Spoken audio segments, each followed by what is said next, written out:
नमस्कार दोस्तों, स्वागत है आपका हमारे चैनल ट्रू लाइफ 07 पर, जहां हम आपको रोज़मर्रा की ज़िंदगी के लिए प्रेरणादायक और शिक्षाप्रद बातें बताते हैं। आज हम आपके लिए लेकर आए हैं श्रीमद् भगवद गीता के 11 सबसे महत्वपूर्ण उपदेश, जो न सिर्फ आपके जीवन को दिशा दिखाएंगे, बल्कि आपको आंतरिक शांति और सच्चे सुख का रास्ता भी बताएंगे। गीता के ये उपदेश हर किसी के जीवन से जुड़े हुए हैं और इनका महत्व हर युग में बना रहेगा।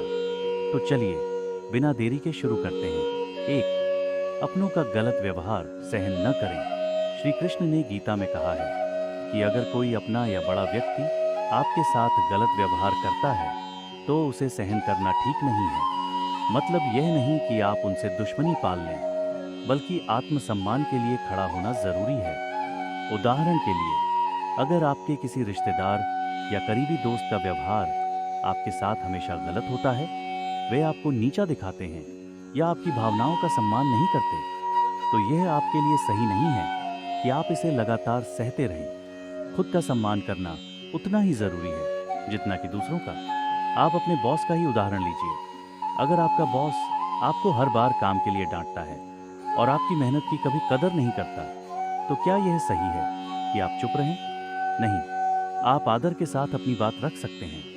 गीता हमें यही सिखाती है, अपना आत्मसम्मान बनाए रखें। 2. भूतकाल और भविष्य की चिंता मत करो। श्री कृष्ण ने कहा है कि जो चला गया है उसके पीछे दुखी होने का कोई मतलब नहीं है, और जो आने वाला है उसकी चिंता करना भी व्यर्थ है।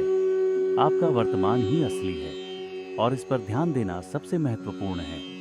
उदाहरण के तौर पर, मान लीजिए आपको किसी परीक्षा में अच्छे नंबर नहीं मिले। अगर आप लगातार उसके बारे में सोचते रहेंगे और पछताते रहेंगे तो आप आगे बढ़ नहीं पाएंगे। उसी तरह अगर आप लगातार भविष्य की चिंता करते रहेंगे, जैसे क्या मुझे नौकरी मिलेगी, कंपोनेंट प्लेसमेंट, क्या मेरी शादी ठीक से होगी, तो आप अपना वर्तमान खो देंगे। श्री कृष्ण ने अर्जुन को यह सिखाया कि वह अपने कर्म पर ध्यान दे और परिणाम की चिंता न करे। यही जीवन का सबसे बड़ा रहस्य है। जो हो चुका है उसे जाने दें और जो होना है उसे छोड़ दें। 3. मौत से डरना व्यर्थ है। मौत एक अटल सच्चाई है और इससे डरने का कोई कारण नहीं है। गीता में श्री कृष्ण ने कहा है कि आत्मा अमर है, केवल शरीर नष्ट होता है। मौत सिर्फ एक चरण है, जीवन का अंत नहीं। एक छोटे से उदाहरण से इसे समझते हैं। जब हम सोते हैं तो हमारा शरीर विश्राम करता है, लेकिन हमारी आत्मा, चेतना जागती रहती है। ठीक इसी प्रकार मृत्यु के बाद भी आत्मा एक नए शरीर में प्रवेश करती है। इसलिए मौत से डरना जीवन का समय बर्बाद करने जैसा है। यदि आप इसे स्वीकार करते हैं कि जीवन की हर चीज क्षणिक है, तो आप जीवन को पूरी तरह से जी पाएंगे। 4. मन और विचारों को नियंत्रित करना जरूरी है। जीवन में शांति तभी मिलेगी जब आप अपने मन और विचारों को नियंत्रित करना सीखेंगे। एक अशांत मन कभी भी स्थिरता और शांति को नहीं पा सकता। सोचिए, जब आप बहुत ज्यादा चिंता में होते हैं या अनचाही चीजों के बारे में बार बार सोचते हैं, तो आपका मन कितना अस्थिर हो जाता है। उदाहरण के लिए, अगर आपको अपने काम को लेकर बहुत चिंता होती है, तो आप घर पर भी काम के बारे में ही सोचते रहते हैं और आपका दिमाग कभी शांत नहीं हो पाता। मन को शांत रखने का सबसे अच्छा तरीका है ध्यान और सही सोच। जब आप अपने विचारों को सही दिशा देंगे, तो आपको जीवन में सच्चा सुख और शांति मिलेंगे। थैंक्स। भगवान ही अंतिम सहारा है। श्री कृष्ण ने कहा है कि जब इंसान दुनिया के सारे सहारे छोड़कर सिर्फ भगवान को अपना सहारा मान लेता है, तो उसकी हर जरूरत पूरी होती है।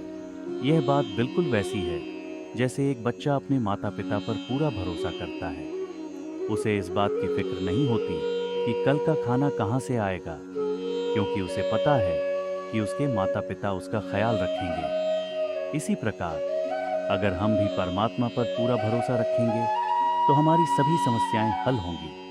इसलिए हमें भगवान पर पूर्ण विश्वास रखना चाहिए और हर काम को उनके समर्पण में करना चाहिए।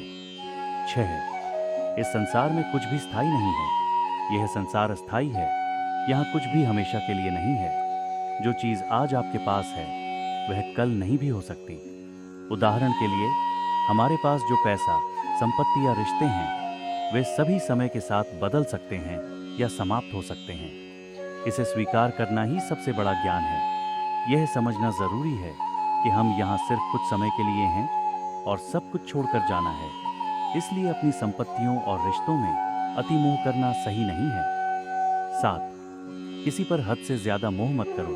किसी भी व्यक्ति या वस्तु पर हद से ज्यादा मोह रखना दुख का कारण बनता है। अगर आप किसी से बहुत ज्यादा जुड़ जाएंगे तो उसकी कमी आपको बहुत दुख पहुंचाएगी। उदाहरण के लिए, अगर आपको किसी चीज का बहुत ज्यादा शौक हो और वह आपसे दूर हो जाए तो आपको अत्यधिक पीड़ा होगी, चाहे वो कोई इंसान हो, पैसा हो या कोई वस्तु। हमें इनसे जुड़े रहकर भी एक संतुलन बनाए रखना चाहिए। 8. भगवान एक ही हैं।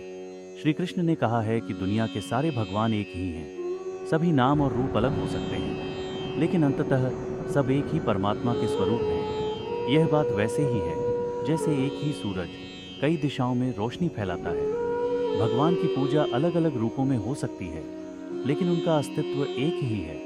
हमें इस सच्चाई को समझना चाहिए और सभी धर्मों का सम्मान करना चाहिए। 9. सुख की इच्छा दुख का कारण है। श्री कृष्ण ने बताया है कि सुख की अतिशय इच्छा ही अंत में दुख का कारण बनती है। उदाहरण के लिए, अगर हम लगातार भौतिक सुखों की चाह रखते हैं और वे हमें नहीं मिलते तो हम निराश हो जाते हैं। संतुलित जीवन तभी संभव है जब हम अपनी इच्छाओं को नियंत्रित करें और हर परिस्थिति में संतोष से रहें। 10. वासना, क्रोध और लालच नरक के द्वार हैं। गीता में कहा गया है कि वासना, क्रोध और लालच सर्वनाश का कारण है। ये 3 चीजें जीवन को बर्बाद कर देती हैं। यदि कोई व्यक्ति लालच के कारण गलत काम करता है तो अंत में उसे पछताना ही पड़ता है। इसी प्रकार वासना और क्रोध भी जीवन में बड़ी समस्याएं खड़ी करते हैं। इन पर काबू पाना जरूरी है। 11. यह संसार दुखालयम अशाश्वतम है। श्री कृष्ण ने गीता में कहा है कि यह संसार दुखों का घर है। यहाँ हर इंसान को दुख का सामना करना पड़ेगा, क्योंकि यह संसार अस्थाई है। जीवन में दुखों से भागने की बजाय उनका सामना करना सीखें। जैसे बारिश के बाद धूप आती है, वैसे ही दुखों के बाद सुख भी आता है। तो दोस्तों, ये थे श्रीमद् भगवद गीता के 11 अमूल्य उपदेश, जो जीवन की हर मुश्किल में आपके लिए मार्गदर्शक साबित हो सकते हैं। अगर आप इन उपदेशों को अपने जीवन में आत्मसात करेंगे तो आपको जीवन का असली आनंद और शांति मिलेगी। अगर आपको यह वीडियो पसंद आया हो तो लाइक करें, शेयर करें और चैनल को सब्सक्राइब करना न भूलें। ट्रू लाइफ 07 पर हम ऐसी ही प्रेरणादायक और शिक्षाप्रद बातें लेकर आते रहते हैं। धन्यवाद और आपका दिन शुभ हो। एम ओम।